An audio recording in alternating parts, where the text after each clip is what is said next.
अस्सलाम वालेकुम।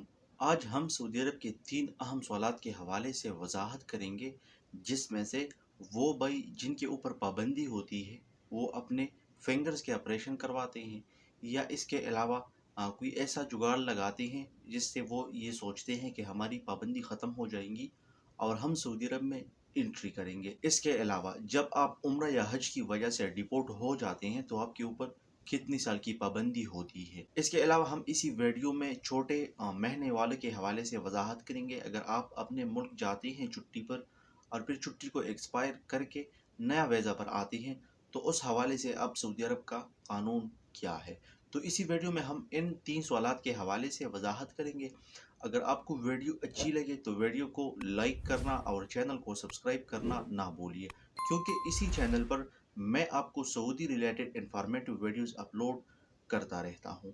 आपसे एक ही रिक्वेस्ट है कि वीडियो को आखिर तक देखिए, ताकि आपको अच्छी तरह से समझ आ जाए। तो पहले नंबर पर उन भाइयों के हवाले से बात करते हैं जिनसे सऊदी अरब गवर्नमेंट फिंगर लगा लेते हैं, और फिर आप जल्दी आने के सोच में होते हैं और इस सोच में होते हैं कि हम अपने फिंगर्स का ऑपरेशन करवा देंगे या कोई और जुगाड़ वगैरह लगा लेंगे और उसके बाद हम सऊदी अरब जा सकेंगे। तो देखो भाई, अगर आप अपना फिंगर का ऑपरेशन करवाएंगे तो ये बहुत गलत बात है। इससे आपकी पाबंदी ख़त्म नहीं होगी, क्योंकि अब वो ज़माना नहीं रहा है। आपसे लेंस भी लिया जाता है। अगर आप फिंगर के ऑपरेशन करवाते हैं और आप अपना फिंगरप्रिंट्स चेंज करवाते हैं, ठीक है आपके फिंगर्स तो लग जाएंगे, लेकिन आप लेंस को कैसा चेंज करवाओगे।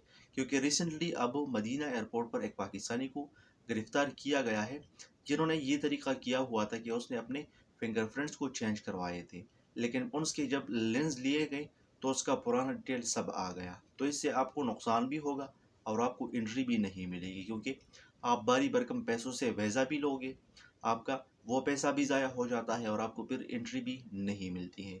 तो ऐसा ना करें। जितनी आपकी ऊपर पाबंदी है उस तक वेट किया करें, उसके बाद आप अपना वीज़ा लगाया करें। इससे आपका खर्च भी कम आएगा और आपको एंट्री भी मिलेगी। दूसरे नंबर पर बात करते हैं कि वो भाई जिसको उम्रा की वजह से या हज की वजह से पकड़ कर डिपोर्ट करवा दिया जाता है, तो उनके ऊपर कितनी पाबंदी होती है। देखो दोस्तों, जब भी आप उम्रा वीज़ा पर आते हैं और आप ओवर स्टे हो जाते हैं, तो फिर जब आपके ऊपर सऊदी गवर्नमेंट पाबंदी लगाती है, जवाज़ात वाले या शुरते वाला जो पाबंदी आपके ऊपर लगाती है, तो वो आपकी ओवर स्टे पीरियड को देखते हैं।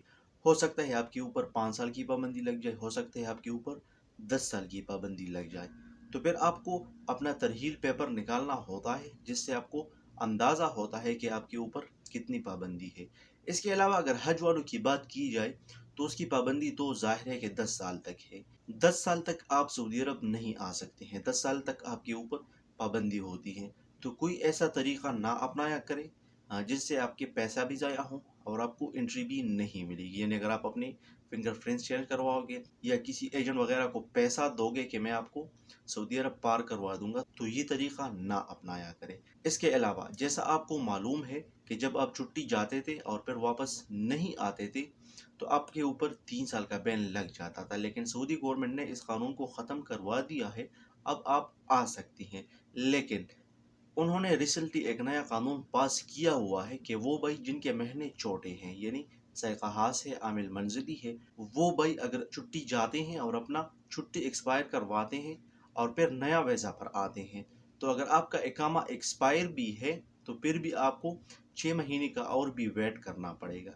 यानी आपका इकामा एक्सपायर हो गया है और आप इस सोच में है कि अब मैं नया वीज़ा पर जा सकूंगा, तो हरगिज़ आप नहीं आ सकते। आपको एक्स्ट्रा 6 महीनों का वेट और भी करना पड़ेगा। 6 महीने बाद आप आ सकते हो। तो जब भी आप इस सोच से जाते हैं कि मैं मुल्क जाऊंगा और आपका महीना छोटा है और वहाँ पर अपना छुट्टी एक्सपायर करके नया वीज़ा पर आऊँगा, तो जब भी आपके इकामा में महीना या 2 महीना रह जाते हैं, तो उस हिसाब से अपना छुट्टी लगाया करें। उसके बाद उसके ऊपर 6 महीना और भी गुजारा करें। यानी आप 6 महीना की छुट्टी के लिए चले गए हो और आपका इकामा एक्सपायर हो गया है, तो 6 महीने एक्स्ट्रा और भी गुजारा करें। उसके बाद आप नया वीज़ा प्रोसेस करें। ये बात सिर्फ छोटे महीनों वालों के लिए है। जिनके बड़े महीने हैं, उनका जब इकामा एक्सपायर हो जाता है और जो कॉन्ट्रैक्ट पीरियड होता है वो ख़त्म हो जाता है, तो फिर आप अपना वीज़ा अप्लाई कर सकते हैं। होप आपको ये इन्फॉर्मेशन अच्छी लगी होगी। अगर आपको ये इन्फॉर्मेशन अच्छी लगी है, तो अपने दोस्तों के साथ भी ज़रूर शेयर कीजिए। کیونکہ بہت سے دوستوں کا اس حوالے سے سوالات ہوتے ہیں تاکہ ان کا ڈاؤٹ کلیئر ہو جائے۔